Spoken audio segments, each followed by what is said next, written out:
Hello YouTube, this is Dazza the cameraman. Today is Tuesday, October 18, 2016, and this is a live YouTube hangout. We've got Astronomy Live with me and Sean Hufford. We're going to be discussing the claims and videos by Scott from Nibiru Planet X 2016 and the recent events surrounding those videos and claims. So welcome along Astronomy Live and welcome Sean Hufford. Thanks for having me. Thanks for letting me tag along. You're welcome. So let's just do a recap of recent events. We looked at a video that was posted. It was brought to my attention via Facebook, posted on one of my Facebook pages, and somebody wanted to know what we were seeing in the video. And as a result, I did a follow-up video to that, and it turned out that the object that we were seeing in the video by Scott of Nibiru Planet X 2016 that he claimed was planet Enoch, as seen from stereo behind, was in fact the moon. Now, Astronomy Live and I have been over this several times, and we have proven beyond any doubt that it is indeed the moon. However, it seems that Scott from Nibiru News wants to hold on to this lie that it is planet Enoch or some other rogue body passing through the solar system. Now, we've been backwards and forwards with Scott, and at first he was a gentleman. He did actually remove the video at the start, and it seemed that all was good. But then 24 hours later, he went on a complete rage and re-uploaded that video, maintaining that it is indeed planet Enoch.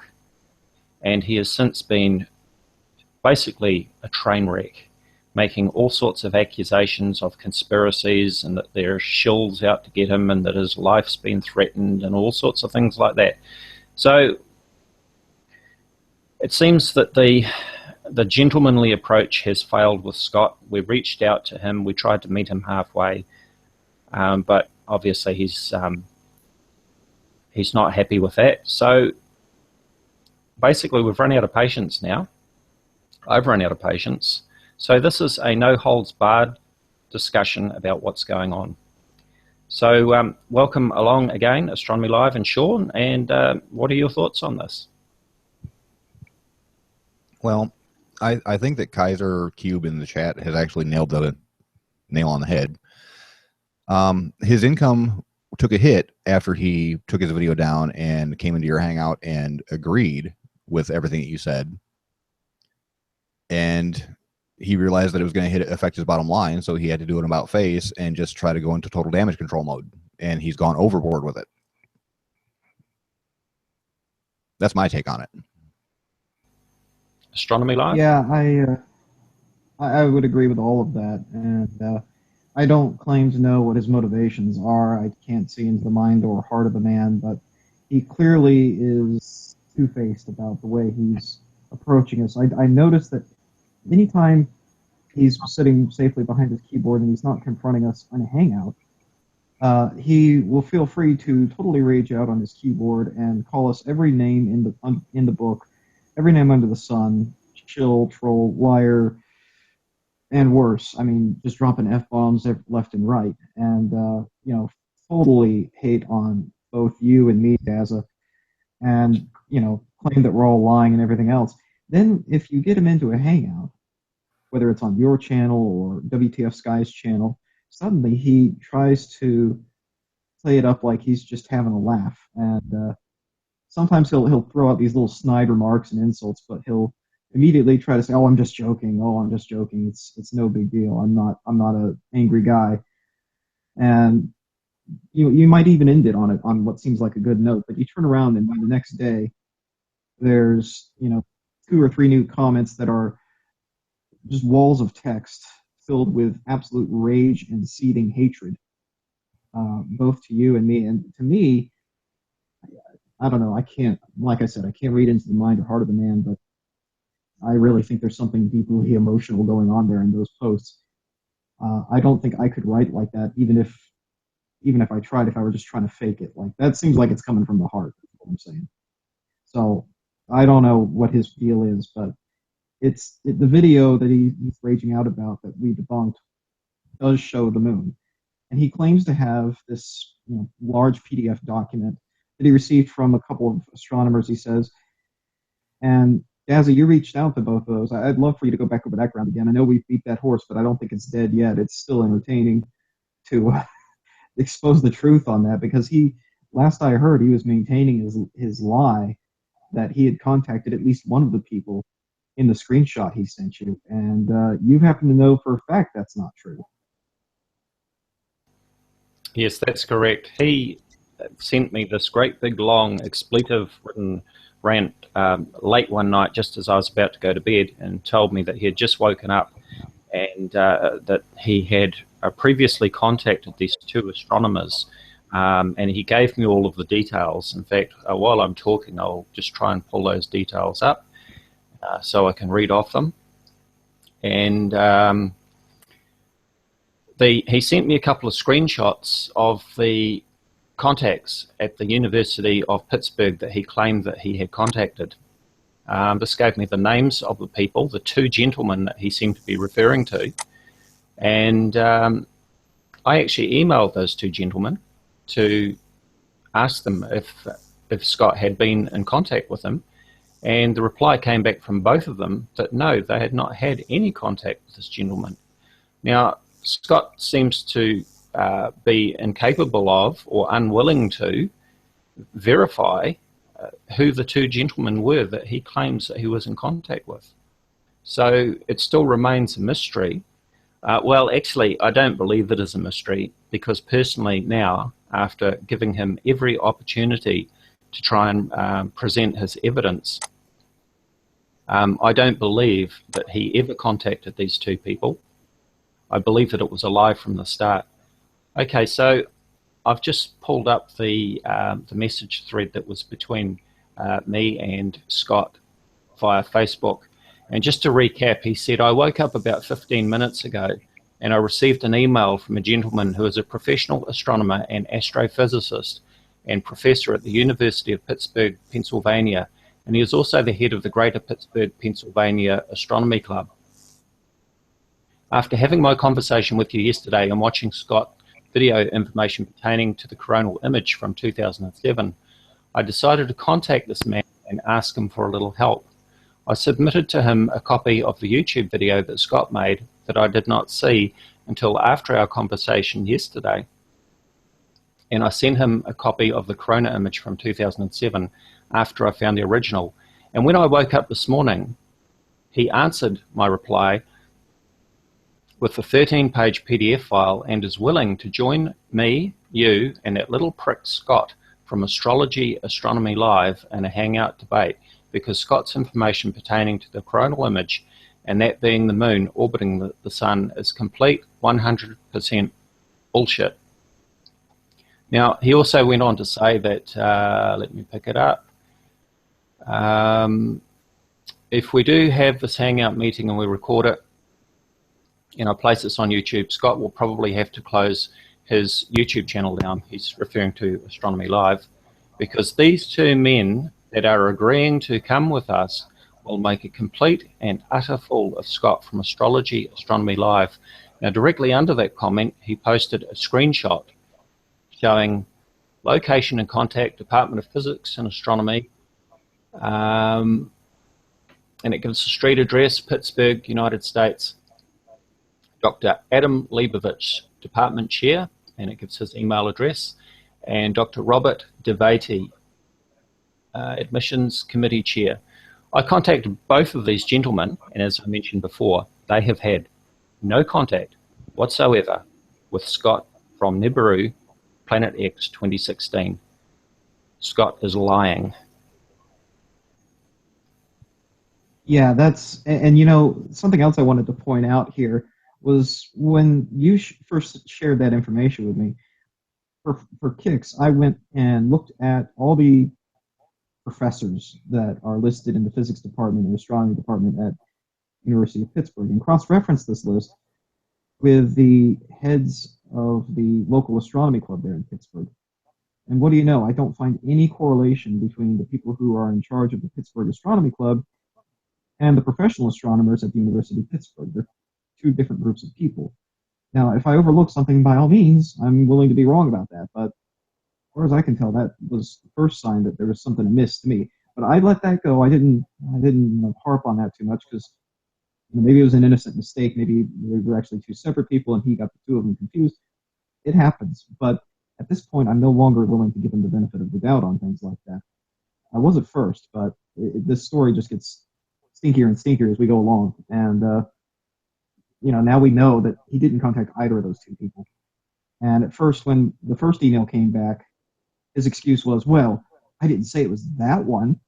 I mean, he was on there in the screenshot, but I didn't say it was him. Well, okay, immediately before that, if you look at the original context of what he said he had this contact from two people, right? So wouldn't that naturally imply when he posted contact information for two people immediately thereafter, those are the two people he's talking about? I mean, would that not be a reasonable conclusion to reach? I would think so. And again, I was willing to give him the benefit of the doubt on that at first until we got the second email back, but now it's clear he didn't contact either of those people. He's just completely lying about that. Now, that also makes me believe that he doesn't really have a 13-page PDF file, or at least he didn't when he said he did initially. Now, I'm not saying he won't have one eventually, because let's face it, he could whip something up in the meantime. He's had a few days now to whip something up. So far, he hasn't produced this PDF file, and he claims, or he's going to try to spin it and say, well, we're just worried about what that PDF file really contains, which is why we were so eager to see it. No, actually, I just wanted some confirmation that he was being at least a little honest and had the actual document. And when he refuses to produce it, that tells me he doesn't have it.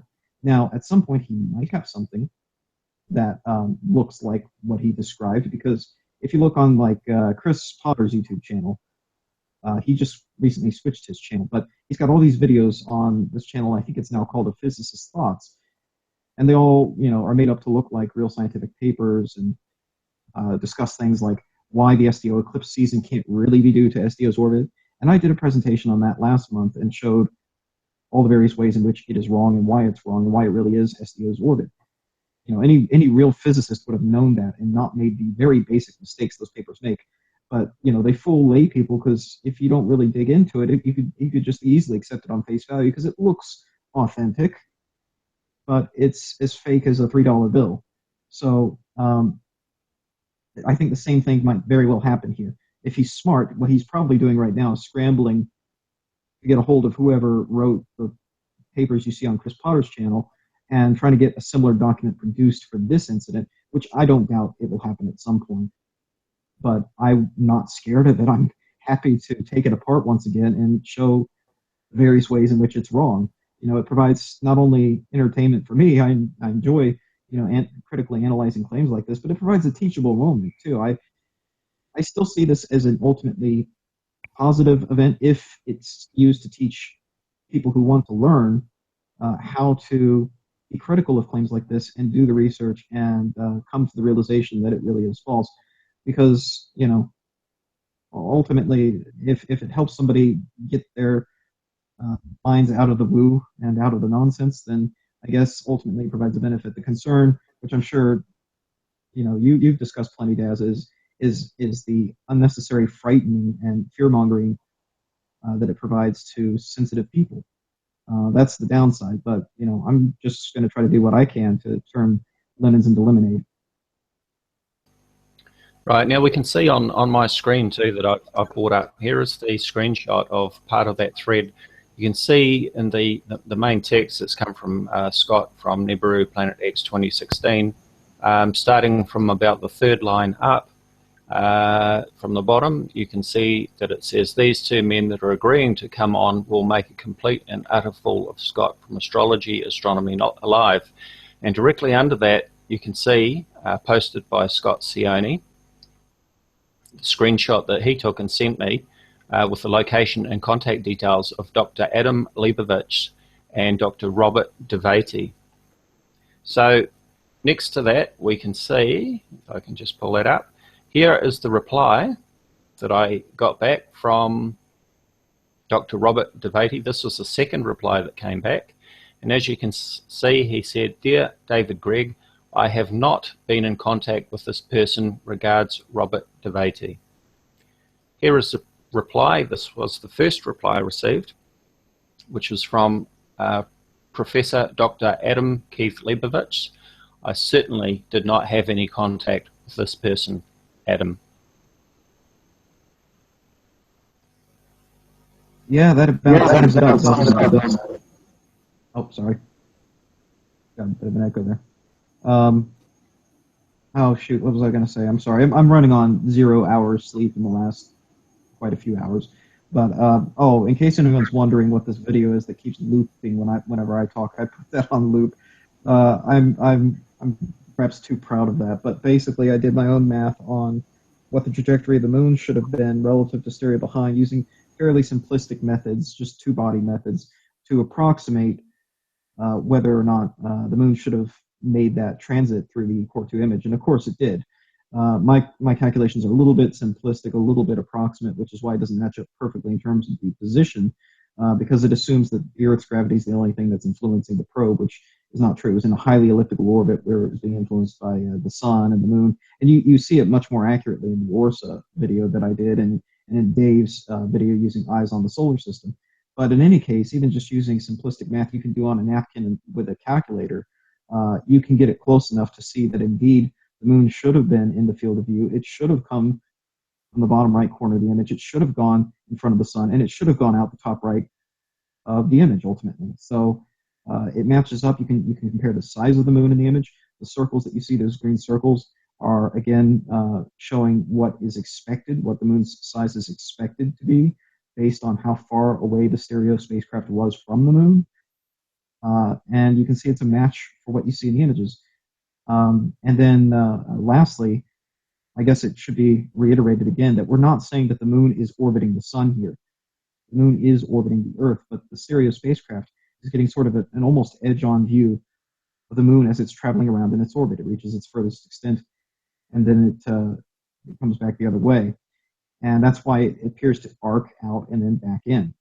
And so it's reaching maximum what we call in astronomy maximum elongation from the Earth. It's orbiting the Earth. It reaches maximum elongation from the Earth, and that's when it seems to turn back the other way. And what's really happening is it's actually it moving in its orbit in a direction that's towards the stereo behind spacecraft and coming back out the other way. So it's receding from maximum elongation. Once you understand that, it's pretty simple. It's similar in principle to how Venus always seems to, when you're watching Venus night to night, and it gets further and further away from the sun, it reaches a point of maximum elongation, and then it appears to come back down towards the sun the other way, because it's an inner planet. In the same way, the moon is deeper in the solar system than stereo behind. And so it's orbiting the Earth, and it reaches the point of maximum elongation, and its orbit around Earth, and then it comes back the other way. Once you understand that, it's pretty simple to actually intuitively understand these images. But people are saying, oh no, it's an elliptical orbit around the sun. No, it's not. And in fact, in the extreme UV images, which I know I've shown, and I think Dave, you've shown this as well, you can see it transiting in front of the sun. You can see it in the articles that NASA posted that said it was the moon. You can see it on the stereo website. It passes in front of the sun. That's not consistent with an elliptical orbit that went around behind the sun and then came back out the other side. And indeed, every piece of evidence that we've looked at proves that this is the moon passing in front of the sun. And you brought out the very important point that Scott seems to have misunderstood. We never said that the moon was orbiting the sun. That's a ridiculous statement. Of course, the moon orbits the Earth, but it was seen from the stereo behind spacecraft as the moon passed across its field of view while the stereo behind spacecraft was on its way out of the Earth-Moon orbit system on its way to its orbit around the sun. And of course, we looked at the visualization using the NASA Eyes on the Solar System simulator, and that matched exactly what we saw in the stereo ahead Core 2 images. So for Scott from Nibiru News to re-upload his video and still claim that this is Planet Enoch it just boggles my mind. Either he is just blatantly fear-mongering and has just got his eye on those clicks on his videos, or he's completely nuts. I'm just not sure which one it is. If I can point out what started this whole thing for the people that don't know, Scott from this Nibiru Planet X 2016 channel uploaded a video titled "The Video NASA Doesn't Want You to See." Now, Daza and Astronomy Live have both gone over multiple locations where this video and the source files can be found. And he's still trying to say that this is something NASA's trying to hide. Just had to point that out. I'm sorry, Daza. No, you go ahead, Sean. No, that was it. It's just amazing how much he's trying to say that this is something that's supposed to be hidden, but it's publicly available for everybody. It has been for 9 years. Yep, it's there. The video that he originally uploaded, of course, had the date and time and spacecraft camera details cropped out of it.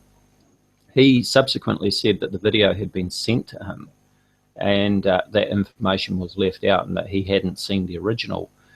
That's what he tells us. With the number of lies that he's been telling me lately, I now wonder if that story is even true, because he's lied about contacting these two professors. It appears that he's lied about being sent this 13-page PDF document, which he's never presented. He still hasn't sent it to me, despite several requests. So, you know, as far as I can tell, this guy is just a compulsive liar. And now we see in his latest videos, he's been uploading videos of lens flares as seen from webcams. I've just uploaded a couple of response videos demonstrating that these are lens flares. And as I explained in those videos, the reason that we see the moon or the sun or the stars appearing to rise in the sky and cross the sky is purely because of the rotation of the Earth. Now, with the moon, of course, there is some orbital motion, but that is a lot less than what we see due to the rotation of the Earth. The Earth rotates once every 24 hours. If we divide 360 degrees by 24 hours, we get 15. So that's 15 degrees per hour that the Earth rotates. That's 15 degrees of motion across the sky that you're going to see the stars and the moon and the sun move. So what we see in the latest video that Nibiru News has uploaded is the full moon rising in one direction, and Nibiru, as he calls it, traveling across the sky in the opposite direction, which would be impossible unless Nibiru was in a very close low Earth orbit like the International Space Station is, and was racing across our sky at a great rate of knots. Now, if it was that close, if Nibiru existed and it was that close, of course, it would be all over for us. We would know all about it already. Scott? Yeah, absolutely. And, you know, that's one of the things I find kind of entertaining sometimes, is whenever you see these images from webcams showing lens flares, you know, rising in the wrong direction or setting in the wrong direction, you know, rising in the west or whatever, opposite the sun or the moon. I've done this before. You can take those images in some cases, especially if they're from a stationary perspective, and you can see a whole time lapse of the sun setting, and you can kind of use that to roughly calibrate where the camera's actually pointed if you know where it is on Earth. You can get altaz coordinates. You can try to calculate altaz coordinates for the various pixels in the image. It's sort of a rough astrometry technique. And you can plug those in, and if you try to solve for an orbit, either it's so nonsensical that you just get gibberish and it doesn't form a true orbit, or if you do find that it matches a possible orbit, you'll find that orbit is an orbit around the Earth. And oftentimes it's suborbital, meaning it would have hit the Earth shortly thereafter. There was one that I saw, gosh, it could have been more than a year ago. It was some, I think, Mexican or Venezuelan webcam showing a planetary-looking object coming down into the clouds. And I'm pretty sure, if I remember right, that it seemed to have been sort of a CG fake that somebody added in. But whatever the case, I saw for the orbit there, and sure enough, it would have hit the Earth like 10 minutes after the webcam feed ended, or the time-lapse video that was being shown ended. So Earth would have already been destroyed by the time I had done the calculation, if that were real. And so, you know, these are claims that just make no physical sense. They don't add up. And so when he says he's got a 13-page PDF that's going to prove me wrong, and I'm going to have to shut down my channel, so I'm going to be so embarrassed. I'm not scared of it at all. I've already done the math. So I posted a link in the internal chat here, as there somebody can share that if you haven't already in the main chat. So I've already posted my calculations. I'm not scared of it. Go ahead and present your PDF. I've already done the math on it, and it adds up, and it's the moon. It makes perfect physical sense. And so I'm going to be doing a video series with these calculations and try to do something to some degree of instruction on how these calculations are done, because I know it is a very, very, very complicated spreadsheet, and it's not easy to decipher it. It can be done, but I mean, if all the equations are there, it's just there's a lot of them. So I'm going to step through it step by step and try to do an instructional video similar to the one I did a few years ago with Venus and showing how to calculate Venus's position from stereo head. I did a video. It was really kind of long and honestly boring, and my quality was terrible. I'm going to try to fix all those issues this time around and come up with a better presentation and try to keep it maybe a little interesting. I'm hoping. Try to keep people's interest. I'm probably going to break it up. I'm probably going to have to break it up into multiple parts. You know, maybe do a section on here's how you calculate Julian day numbers. Then once you have the Julian day numbers, here's a section on how to calculate the orbit of Earth. And then once you have the orbit of Earth, here's how to calculate the orbit of the moon. And then once you have the moon, then you have to calculate the orbit of stereo behind. It's all, you know, it's all involved, but it can all be done. In fact, if given enough time, you could do all this with a piece of paper, a pen, and a calculator. They're pretty simplistic calculations. They're just really drawn out. Sorry, go Astronomy ahead. Live. I actually have a proposal for you. What's up? For a possible video that you can do. One of his newest videos shows the lens flare that Daz was talking about earlier in Scotland, but he says that this can be seen all over the Earth. He mentions Hawaii and a couple of other places. And correct me if I'm wrong, but if something is moving in the opposite direction as the moon rotates, as the orbit or the rotation of the Earth makes the moon travel, at roughly the same speed, it would be literally orbiting in the direction that we're rotating, only faster than our rotation. Correct? I'm sorry. Are you saying okay? So, well, I'm not fully understanding what you mean when you say the direction the moon moves. Do you mean the direction the moon moves relative to the background stars, or the direction the moon appears to move in the sky due to the Earth's rotation? Appears due to rotation. You know, it moves 15 degrees an hour towards the west. Well, in his video, he's showing this lens flare, but he's saying that it's Nibiru, and it's moving in the opposite direction of the moon, again, at 15 degrees per hour towards the east. So I was hoping moving with the Earth's rotation and faster than the Earth's rotation. Yeah, I see what you're saying. Yeah, that's exactly what I was meaning. I was hoping you could do the calculations on what kind of speeds would be necessary and what kind of distance that would imply on how far away Nibiru is. Yes, absolutely. Because again, he says that it can be seen all over the world. So the only way that can be possible, since it's flying by that fast and it's able to be seen on opposite ends of the Earth, it has to be orbiting the Earth, correct? Absolutely. So in fact, I have a handy dandy Excel sheet calculator here that I keep on hand for doing some common calculations. So it'll convert various things for me. Like I can tell it if I want to know distance for a given period, I can plug in an orbital period, say, okay, the orbital period is this many seconds long, and it'll tell me what the distance is of that orbit from the center of the Earth in kilometers. So let's see, what would that be? 15 degrees an hour. Let's see, where's my calculator? I'm sorry, like I said, I'm running on zero sleep here, so I can do absolutely no math in my head at the moment. So I'm just going to break out my calculator and do very simple math that I should normally be able to do in my head. 15 degrees an hour from an observer on the Earth. This is literally taking Daz's most recent debunk. This is literally taking Daz's most recent debunk and taking it one step further to prove that it's not possible. Right. No, it's not. Oh God. Let's see. So it's moving degrees an hour. So in 24 hours, it comes back around to the same position, basically. Kaiser, keep this correcting me, and I accept the correction. Kaiser Cube just corrected me, and I accept the correction. The moon doesn't travel 15 degrees an hour because it has its own rotational speed, or its orbit speed. It's only like 13 and change. Right. Mm-hmm.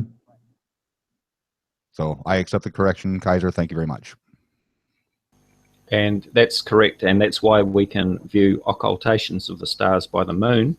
If we know that there's a bright star that is in the moon's path, it provides quite a handy opportunity for astronomers to observe the occultation as it begins. When I say an occultation, I'm talking about when the moon passes in front of a star or planet, and using the accurate timings, it helps us to provide information about positions of stars and other objects in the universe. Scott? Okay, so I'm sorry. Again, my brain is on 12% power here, like my phone battery. So can someone just give me quickly the number, the actual precise number for the angular motion of the moon per hour? I'll put up another window. I don't know. Says it's 13 degrees per hour. 13? Okay, well, let's just run with that. All right, let's just say it's 13 degrees per hour. Now, one thing to keep in mind is that we're talking about it returning basically, whatever, 13 degrees per hour times however many hours, return to the same position relative to a stationary observer on the surface of the Earth, but the surface of the Earth is turning. Now, let's assume that it's in Hawaii and that it's relatively close to the equator. So we'll just take it as, you know, an equatorial position here. You have to keep in mind... Just interrupt you there. Correction too. Kaiser Cube says 13 degrees per day, not per hour. My bad. we're actually looking at the rotation of the sky as it happens per hour. Yeah, you know, I'm not if you're talking standing about in one location, you see it at like 20 degrees above the horizon. How far will it move in 1 hour? Based on your own location. I'm not talking about... He's talking about... If he's talking about degrees per day, he's talking about motion relative to the background stars per day. I'm not talking about that. I'm talking about apparent motion relative to the horizon per hour. So if we take 360, I'm just going to assume that he's right about it being 13 degrees relative to the stars per day. If we assume that a sidereal day is 24 hours long, which is not quite, but if we take 360 degrees per day minus 13 degrees, so is that right? 347 degrees. And Kaiser is agreeing in the chat there, by the way. 347 degrees per day, basically. Okay, so 347 degrees in 24 hours. But here's the deal. You are going around the Earth's center once in 24 hours.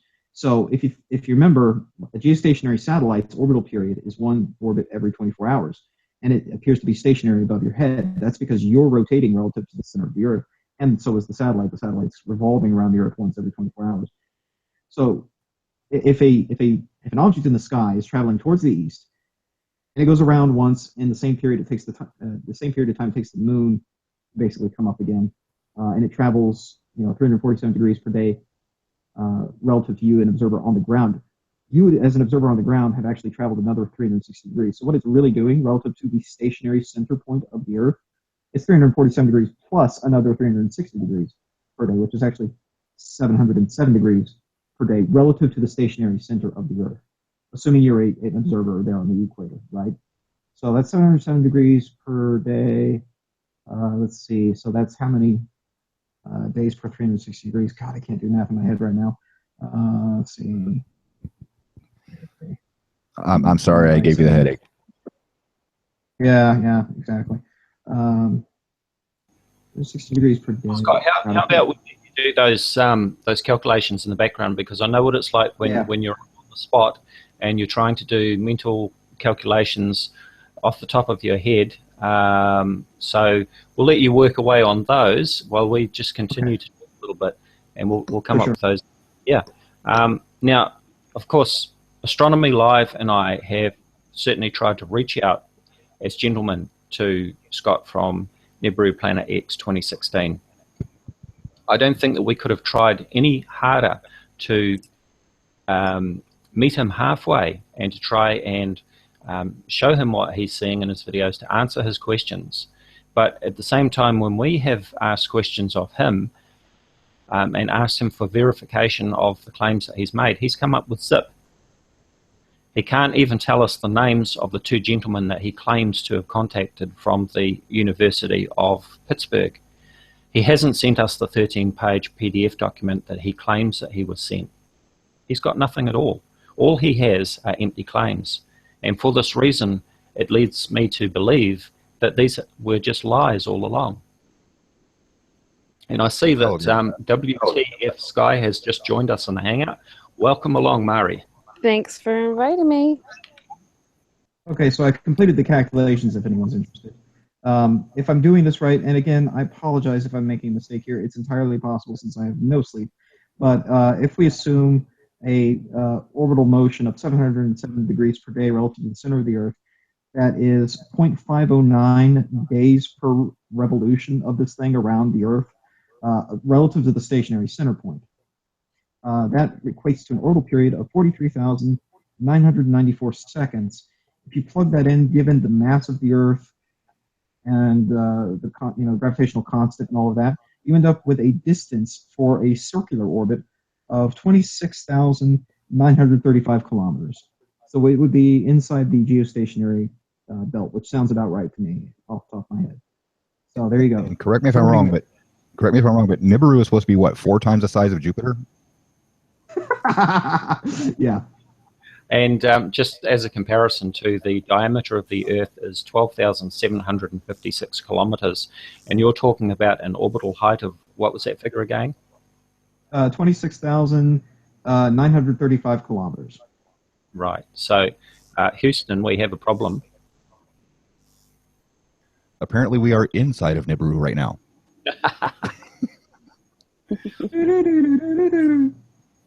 Now, Scott was always welcome. Scott from Nibiru Planet X 2016 was always welcome to meet us in a hangout and discuss things openly and honestly. But instead of doing that, he chose to turn around and, well, turn on us and upload videos accusing us, falsely accusing us of being shills and out to destroy him and telling lies and all this sort of thing, which is absolute nonsense. We believe in absolute transparency. This is why I allow open and balanced discussion on my channel. I almost never delete comments from my channel. I almost never ban people. There are only most extreme circumstances where I will delete comments and ban people, such mostly because of mindless spamming. And usually when somebody posts negative comments on my channel, even if they're attacking me and saying the most disgusting things, I will leave that comment there so everybody else can see what sort of person we're dealing with.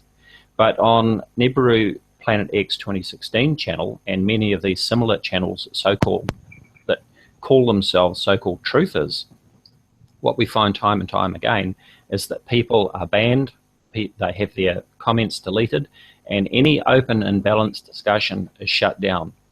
It seems to me that the truthers are the worst offenders when it comes to censorship.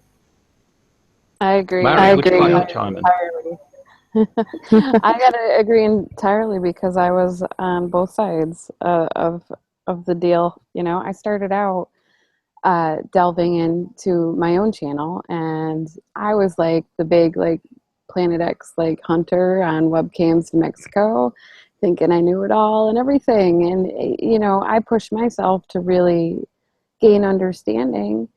And I realized I don't know anything. I'm like totally ignorant, you know, and I'm humble enough to, you know, look back and be like, wow, those guys I called trolls before, they were just trying to help me, you know, they were helping me understand stuff. And I'm humble enough and, you know, I don't know. I just don't care. I don't have a lot of ego. So I'm okay saying I was wrong.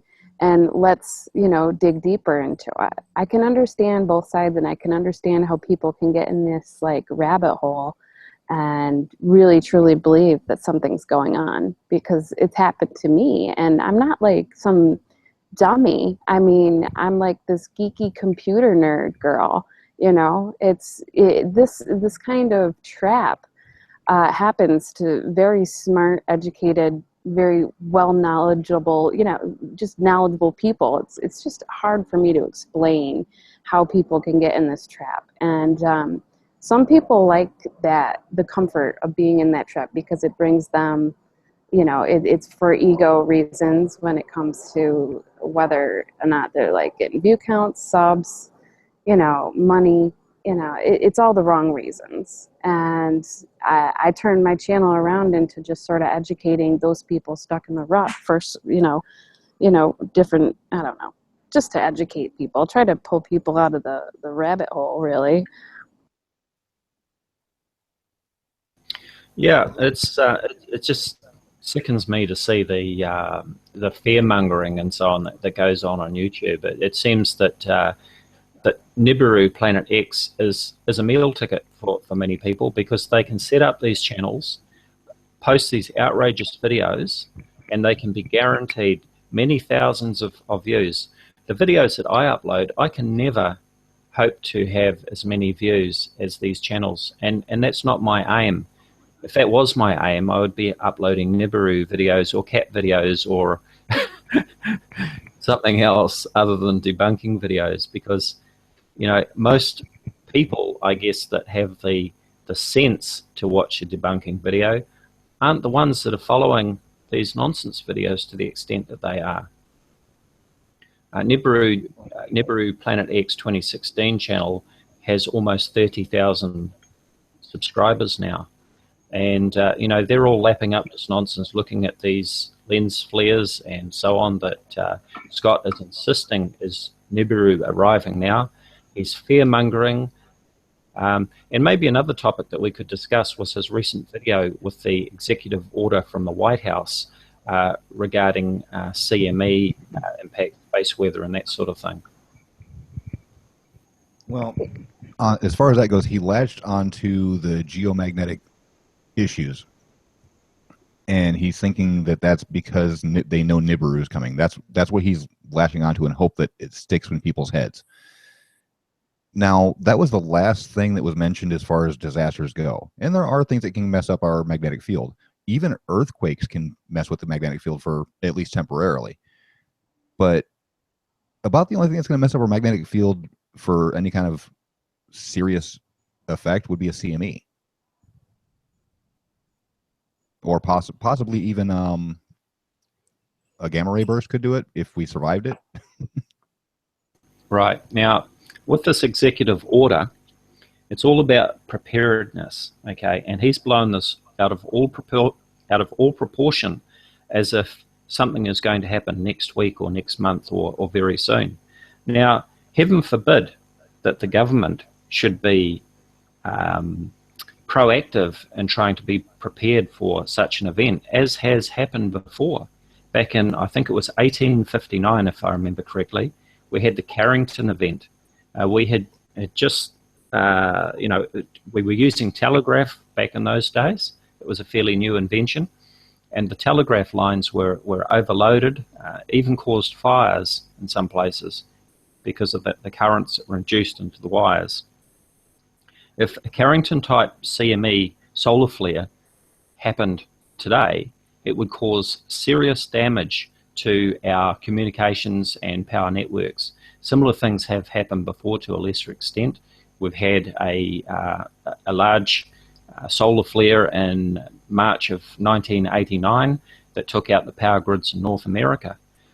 So all they're doing with this executive order is trying to make sure that the infrastructure is protected, that we're ready in the event that this sort of thing happened again. And I guess there would be a similar sort of scaremongering parallel if they decided to launch some sort of protection system to protect us from incoming meteors. No doubt if they launched a system to do that, we would see videos from Nibiru Planet X 2016 and all of the other fearmongers saying, oh my God, there's an incoming asteroid, it's going to hit us next week. This is just nonsense. It's just about preparedness, and that's all. So I'm looking forward to following up on these fear-mongering videos in another month, 3 months, 6 months, 9 months, 12 months sort of thing, and saying, right, where is this catastrophe that you've been talking about, where you've caused all of this panic for people and told them that they need to get prepared and basically head for their bunkers. I'm looking forward to hearing the explanation for that one. I can actually give you the What they're going to do. Go ahead. Ooh, got some bad echo from you, Deza. What they're going to end up doing is, when the time comes and goes, they're just going to push it back another 3 months. They've been doing this since 2012. It's like clockwork. It never fails. I just can't believe it could go on this long. I mean, it's crazy to me. When I was in the midst of it, you know, I became, it was sort of like a familial environment. It's like these group of people like in end times. And, you know, I became friends with a lot of them. And that's why I try to tread in the middle and try to help people out on either side, because I just want to play a neutral part in this it's very sensitive situation. But like Steve Olson, he had me running his backup channel, and as soon as I started bringing logic into things, like I didn't just stop researching at webcams to Mexico. I went out further, branched out, got a telescope, got an SLR, got an H-alpha telescope. Like I really got into it big time.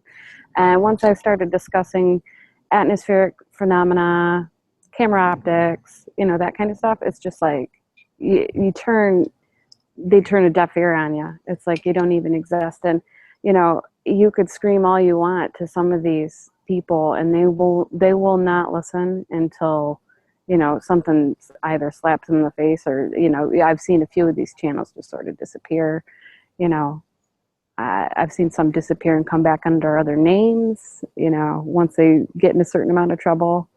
So I don't know. I think it's gotten to a point now where I think it's grown to a point where it affects tens of thousands of people, and it really bothers me, because I know what it did to me personally, to my personal life. You know, honestly, when you're ignorant, and I was totally ignorant, like when I first started this, I was afraid to go on vacation or plan vacations. I go to the Montreal Grand Prix every single year, and I was afraid to even go, because I thought I was going to be like smacked in the face with an asteroid or something. You know what I mean? Like, people don't understand how it affects the mindsets of certain people, especially people that are, you know, ignorant and just delicate psychologically. Like, I was dealing with just some problems after my dad died, and I was in a funk, and I just was easily deceived, and had the wool pulled over my eyes, you know? So for this to be going on since 2012, and some people have been stuck in this rabbit hole that long, it's shocking to me. And that's why I'm sort of stubborn on my channel. I've had so many people want me to shut it down. I feel like I have to be here for people. Well, if I can do a little disclaimer here, and I got to say thank you for actually using the word ignorant. A lot of people think that's an insult, and ignorance is just a lack of knowledge. It just means you don't know something about something in particular. Yeah. Ignorance can be fixed. That's just learning. Exactly. You know, you got to be humble enough to just admit you don't know enough. When I bought my telescope, I thought I would just point it at the sky and like see stuff. And you just, unless you use a telescope, you don't know that. It's super technical, you know, calibrating it, getting it to, you know, slew just right and everything. It's way more complex than I think people highly underestimate, you know, what's involved. And it's just, people have to learn the hard way, essentially. I know I did, but I pushed myself to be there. I didn't just, you know, get stuck in this little tunnel of webcams to Mexico and the FAA cams and all that, you know. You can't do anything scientific with webcams. Yeah, you know, one of the things... Sorry.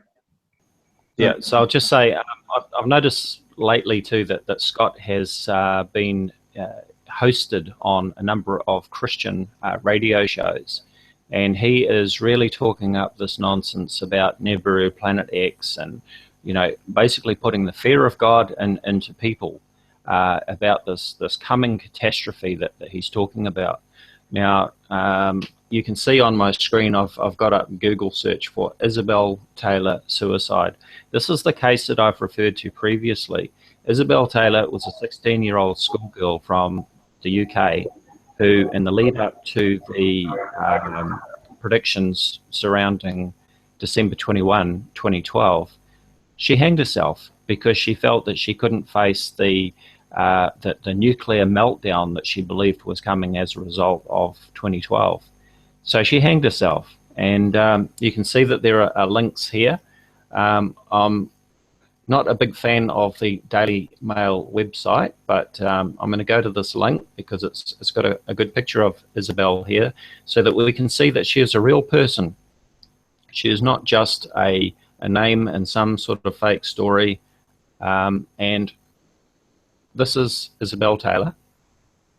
Sorry, my browser's just going a bit slow at the moment with everything going. This is Isabel Taylor, 16 years old, from the UK, who hanged herself. Now, this is a real tragedy. Some people have even called into question whether this story is actually true. And I've actually been all over this. I have verified that she certainly was a real person. I've verified the details of her parents. I've also verified the details of the coroner that was involved. And a memorial has also been set up by Isabel's parents in memory of her. So this is a classic example of the sort of tragic results that can happen as a result of the type of fear-mongering that Nibiru Planet X 2016 and others are doing with these YouTube videos. You know, it's an older case, but it's perhaps good to remind ourselves that the Heaven's Gate cult, I don't know how many of you remember that from the 90s. Perhaps I'm dating myself with some of the younger folks in the crowd, but the Heaven's Gate cult committed a mass suicide when I was in high school in the 1990s. And that whole deal, which was all about Comet Hale-Bopp, really started with apparently somebody who was an amateur astronomer who took a picture of Hale-Bopp with his telescope and saw a star near it and thought it was a UFO trailing the comet. Well, he called in to a national late-night radio show and reported this UFO following this comet. And while he could have never anticipated what ultimately happened as a result of that, what ultimately happened is this cult latched onto that claim and said, there's a real UFO trailing this comet. An amateur astronomer confirmed it. And so they decided to drink poison or something like that, basically kill themselves, because they thought they were going to beam up to the spaceship that was following the comet. It wrecked lives, and I forget how many people died, but it was a mass suicide event. And it all started because of a false astronomy claim. So we have to be responsible and guard ourselves against that, because devastating consequences can happen, and people can even end up dying. They can end up committing suicide, whether they're part of a cult or not. So it is a very serious matter.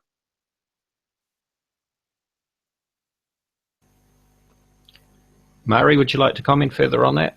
It is a serious matter. I mean, I'm so passionate about it, and that's why I stay here, even though it's more pain and heartache than anything. You know, when I was in this little, rabbit hole or whatever you call it, I was on the NAO website every day looking, at possible NEOs that are going to come in. And there was some days I was afraid to send my daughter to school. It super affects people. And I look back now and I'm just like, wow, how could something take me and rock me so emotionally and drive me to be in so much fear? It's like crazy. It's crazy to me. And I want to be here for others to let them know that, this happens to good people and it's okay. And this is how, my channel, I'm trying to show people how they can find the answers themselves. If they don't believe me, they can, I'll show them how they can figure out the answer themselves. And I think that's, why I'm drawn to you guys, because that's exactly what you guys do. I'm so thankful to stumble upon both of your channels and, become, a part of this little group that's growing by the day, of people that really just, want to band together for real truth.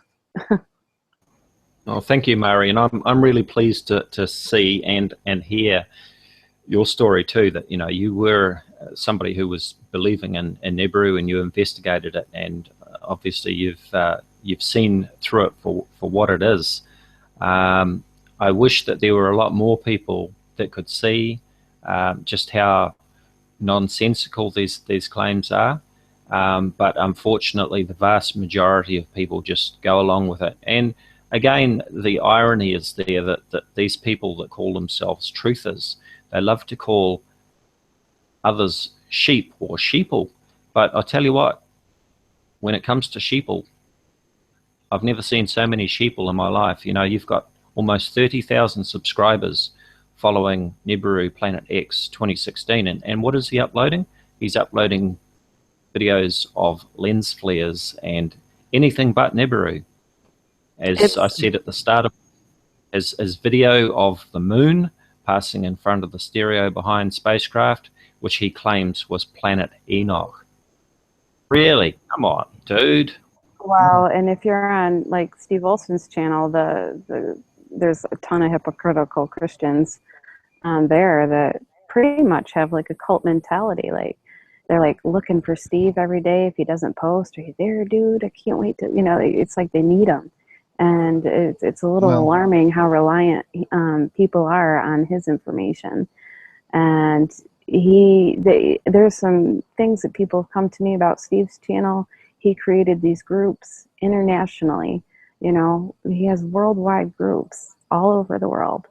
And he has these group leaders. None of them have been background checked. None of them have proper credentials. I've heard of some of these guys like having shipping crates, and they're asking people in their groups to like fill them up, like have them put all their like bullets and supplies and guns in like these shipping crates, and then like people are worried about the shipping crates disappearing. Just weird stuff where people could really get in trouble and lose a lot of, I think some of them are selling parts of their land to other group members. I don't know. To me, it's a little scary how involved people are getting, where it's directly affecting their lives. And it's dangerous. Yeah. I just want to give a bit of a shout out too to my old friend Logan Runnan, who is in the chat there. And I'm sure that Logan won't mind me saying this, is that Logan and I go way back on YouTube. And my first contact with Logan was actually going head to head with him over some of his videos that he uploaded. In particular, one video that sort of really solved it all was a video about the western sky object. There was this mystery object in the sky, and as I recall, I think it was Venus, which I explained to Logan. And we went head to head, and he said, no, that's not Venus. And he actually borrowed a phone and installed the astronomy app on it and pointed it at the sky and said, no, look, it's definitely not Venus. And good on him for uploading the video. But the problem was that he had forgotten to enter his location in the setup for the astronomy app. So it was actually basically looking in the wrong direction in the sky.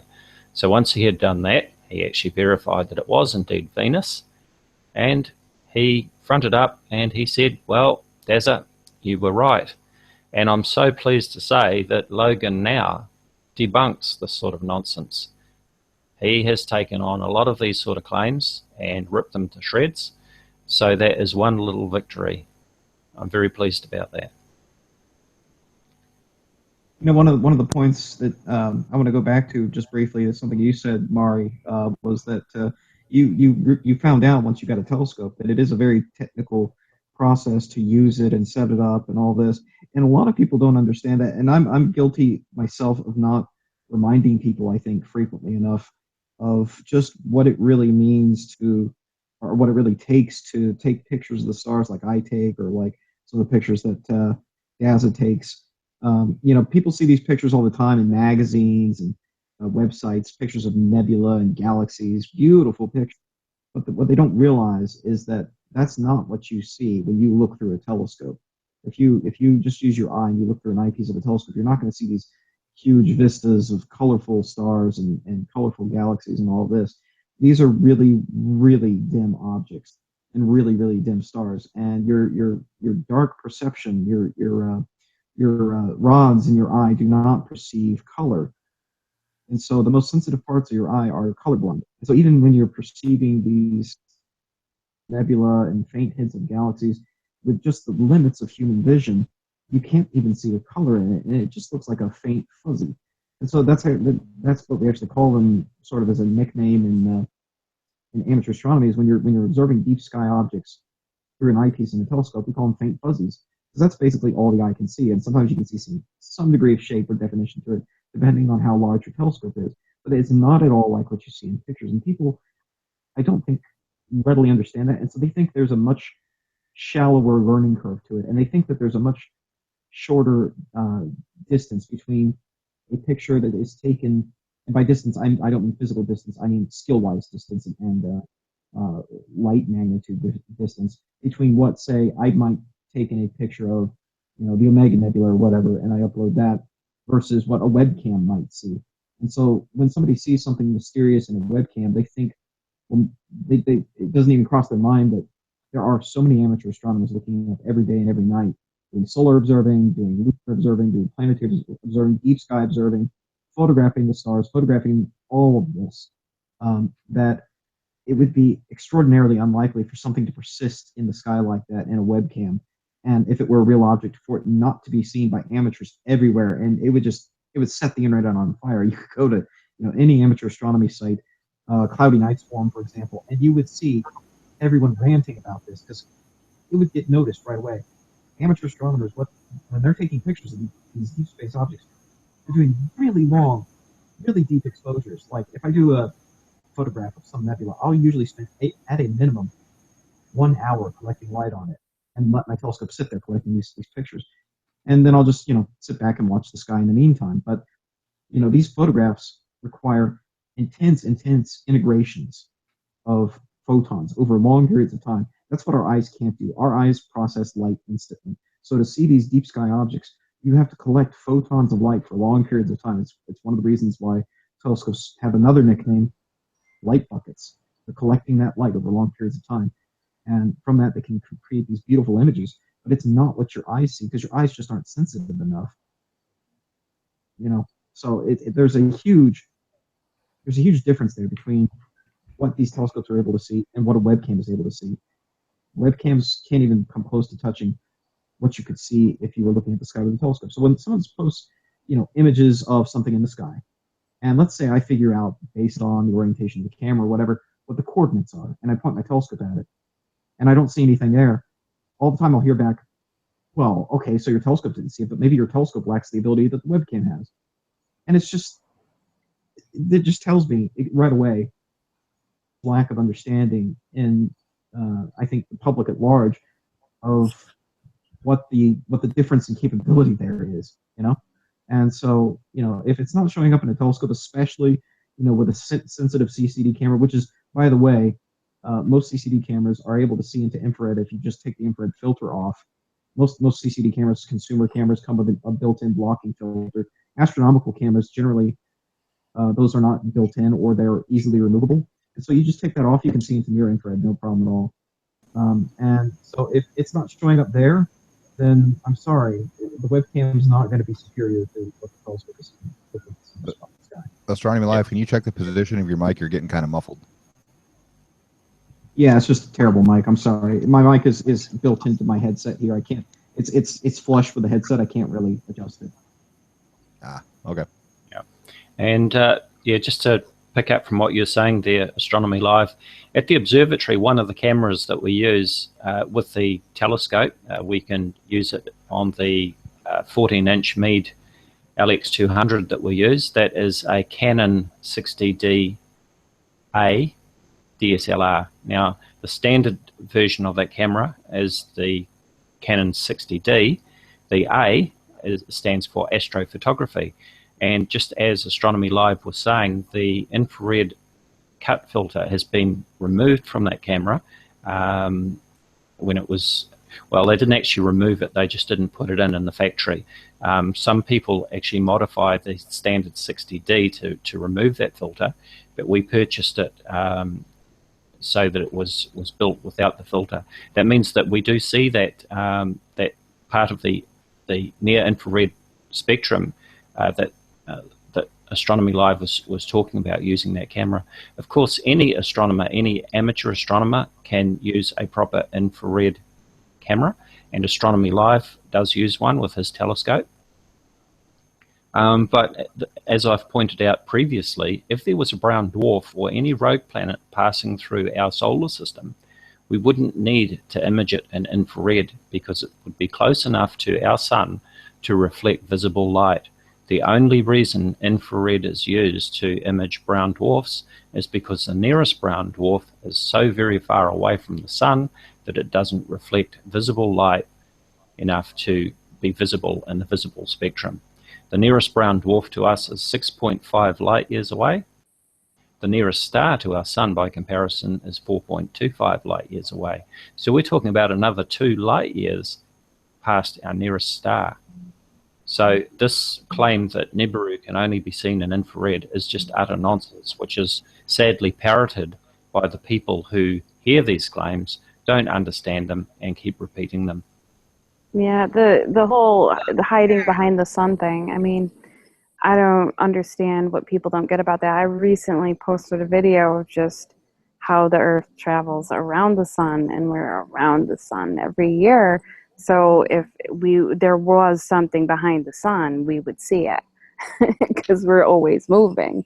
I put like a simulator. Well, actually, it was footage from the Cassiopeia project, which is a great website for people just wanting to get into science and physics. Like, they sort of baby step people through it, and I just put it to music. But you know, how can something be hiding behind the sun? Like, how many different ways can you explain how that's not possible for people to actually understand that? I just, I don't know. There has to be like a breaking point. Like for me, I had a breaking point, and like one day I was just like, wow, I've been deceived, and it's like you wake up.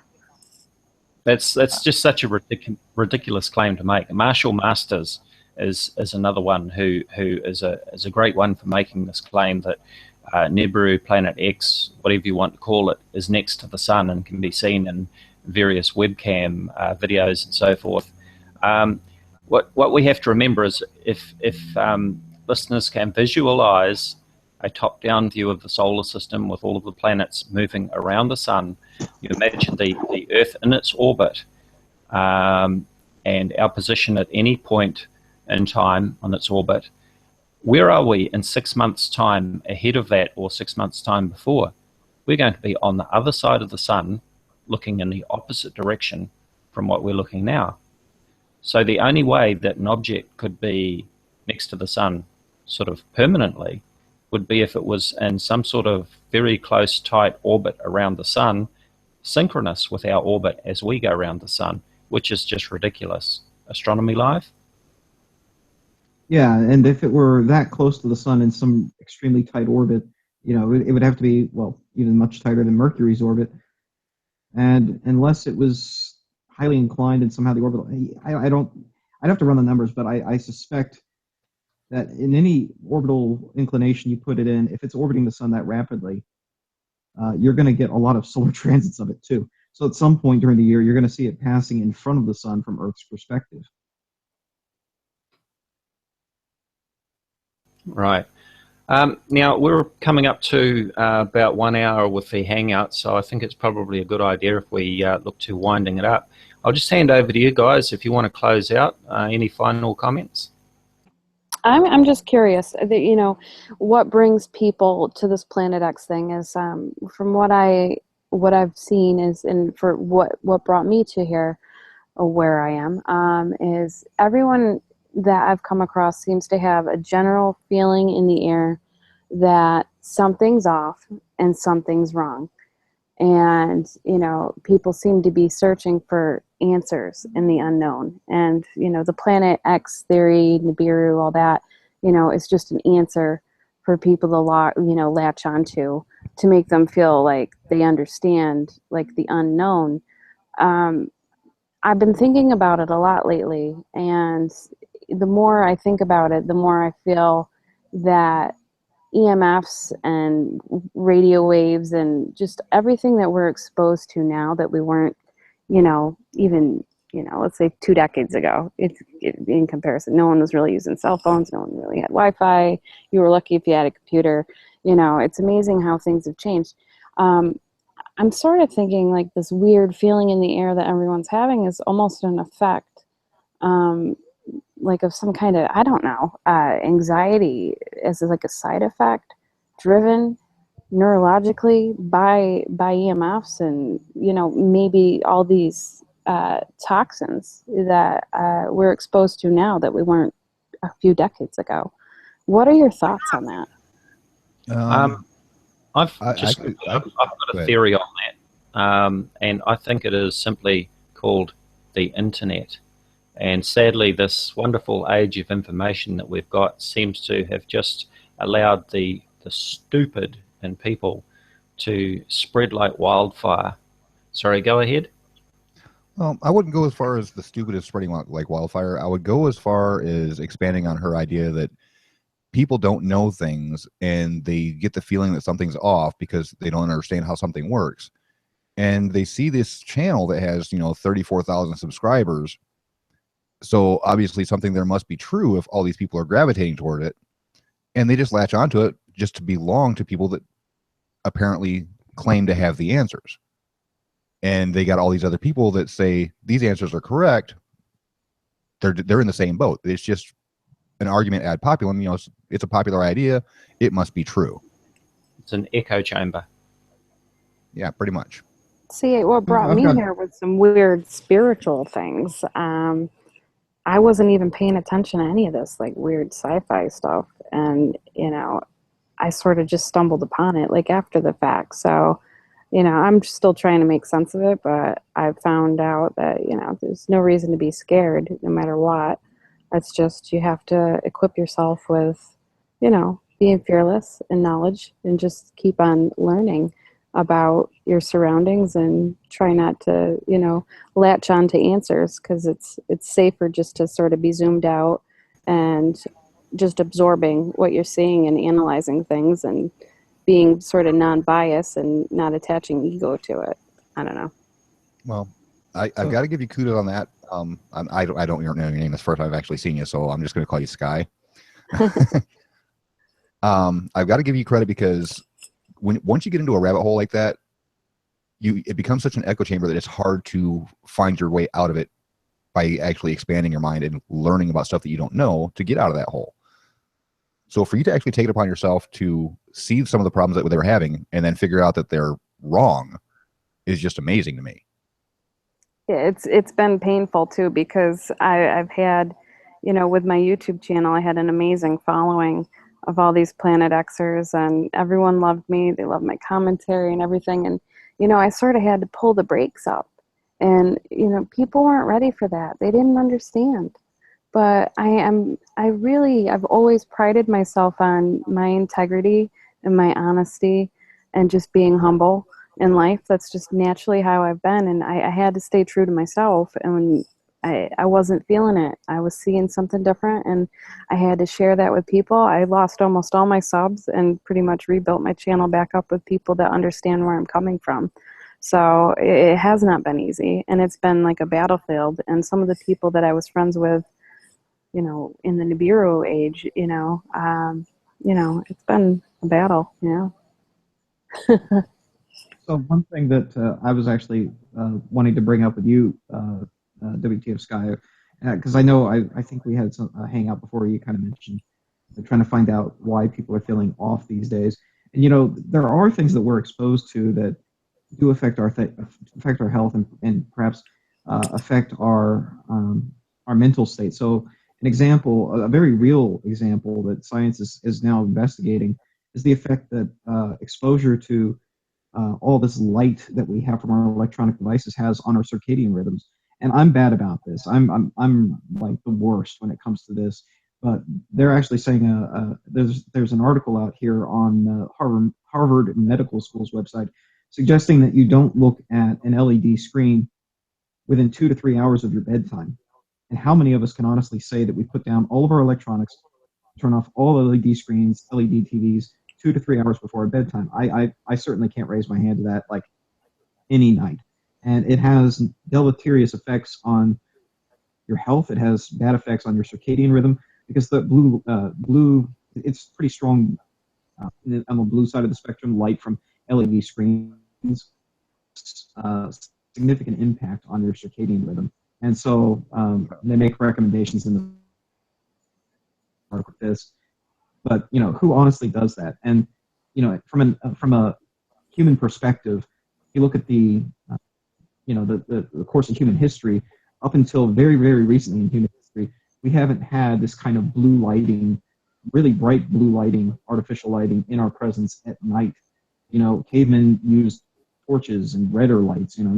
I think there probably is something to be said there for things that we are now exposing ourselves to that our biology hasn't had time to catch up to. And it's not necessarily all crank and woo, but it's also perhaps not as sensational as what some people might be looking for. But there are very real concerns out there. Now, correlation is not causation, but there are things to be investigated. I think that is true. And we're not saying. Sorry, go ahead. Go ahead, Sean.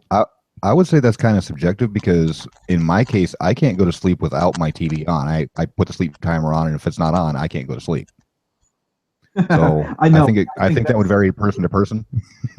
No, there's definitely a psychological aspect to that. So if you're in a habit of doing that, now I'm kind of in my own habits too. Like that's not necessarily, well, it's kind of one of my habits, but one of my big habits is like if I got to really buckle down and focus on writing a research paper or a grant or whatever, I have to have noise on in the background.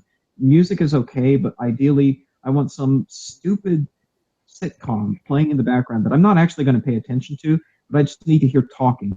Whether it's talk radio is good, or stupid sitcom, something completely brainless that I just hear people talking in the background who aren't really talking to me or about me. That's what I got to get myself in that mode. So like there are psychological aspects there that we train ourselves into that we become dependent on for certain behaviors. And now, that's true of transparency. Just for transparency, I can see where the study is coming from because we see blue light in the sky and we know it's daytime. So blue light from a television, you would think would keep people awake because. So I can see where the study is coming from, but in my case, I have the exact opposite results. Well, astronomy. And the one last thing for you, next time you're on a paper and you need something.